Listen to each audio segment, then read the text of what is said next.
The next item is the presentation of the quarterly financial report for the period ending December the 31st, 2013. Thank you, Mayor and Council. Tonight's report will summarize the financial activity for the first 3 months of fiscal year 2014, which ended December 31st. The consolidated fund balance statement summary reflects the 5 different fund types used by the city.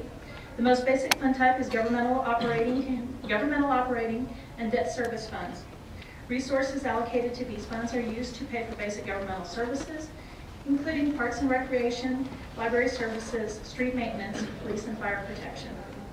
The major revenue sources for these operations include property taxes, sales taxes, franchise fees, court revenues, car rental taxes, occupancy taxes, and grant revenues.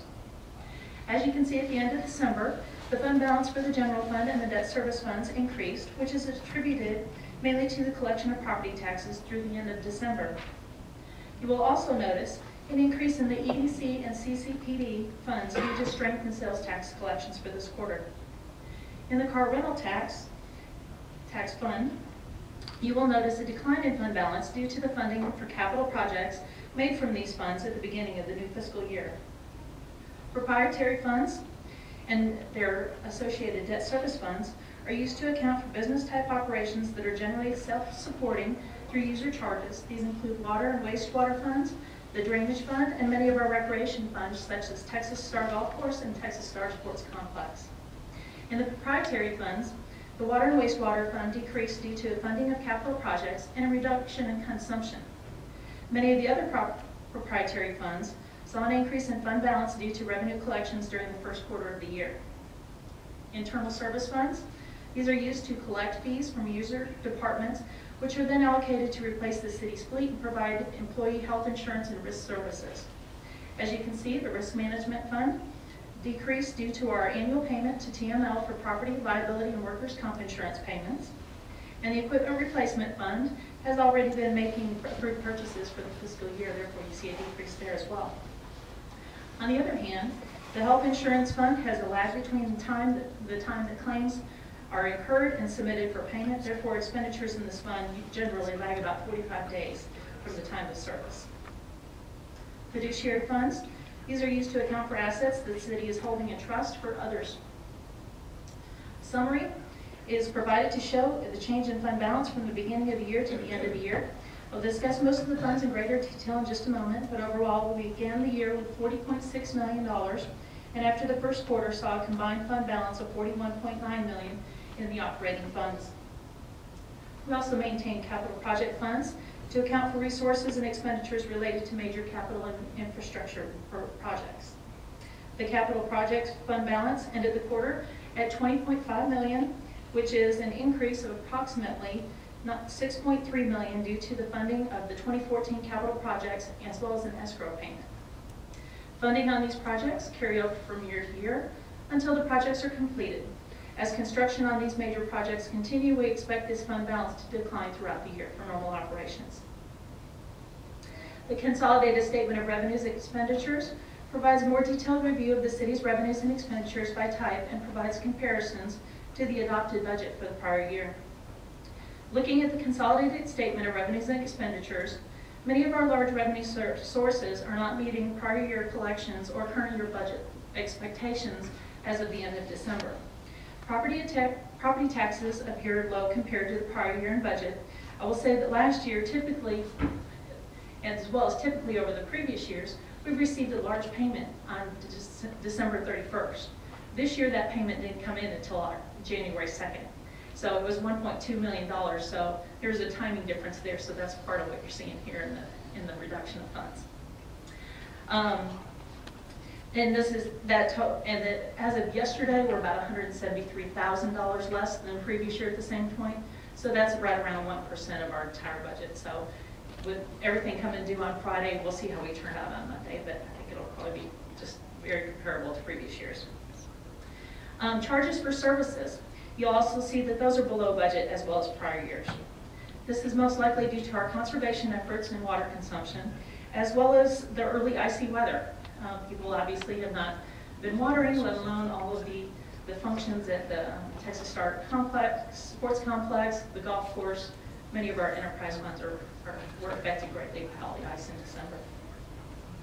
At the end of December, the operating revenues were $1.1 million lower than budget and $176,000 under prior year for the same period of time. Overall, operating expenditures at the end of December totaled $21.4 million, which reflects a savings of almost 10%, or $2.3 million from our budget estimates at this point in the year. The majority of savings is coming from savings in payments to TRA for that water consumption reduction we were talking about. It's about 13%, as well as savings in capital expenses due to the timing of projects and the number of projects done this year. In addition to our consolidated review, I'll also provide you with a brief overview of some of our largest funds, of course beginning with the general fund. The graph that you see here is the majority of general fund revenues come from sales taxes and property taxes. At the end of December, the general fund had collected $8.9 million, which is approximately 26.3% of the budget. Again, property taxes are behind both budget as well as prior year, but we'll see how that turns out on Monday. Sales taxes. Sales tax collections have been strong this year. Even though December slipped a little bit behind last year, fiscal year-to-date sales tax collections are exceeding both prior year as well as the budget. Our January data from the Comptroller's Office shows the trend is continuing with an increase of almost 5%. Municipal court revenues vary from month to month based on case volume and timing of payments, as you can see on this chart. And fiscal year-to-date revenues are both currently above prior year as well as budget expectations for this point in the fiscal year. Development revenues also vary on a month-to-month basis. Our fiscal year-to-date for this revenue source is lower both in prior year as well as budget expectations at this point. General fund expenditures through December are at $7.6 million, or 21.1% of the budget.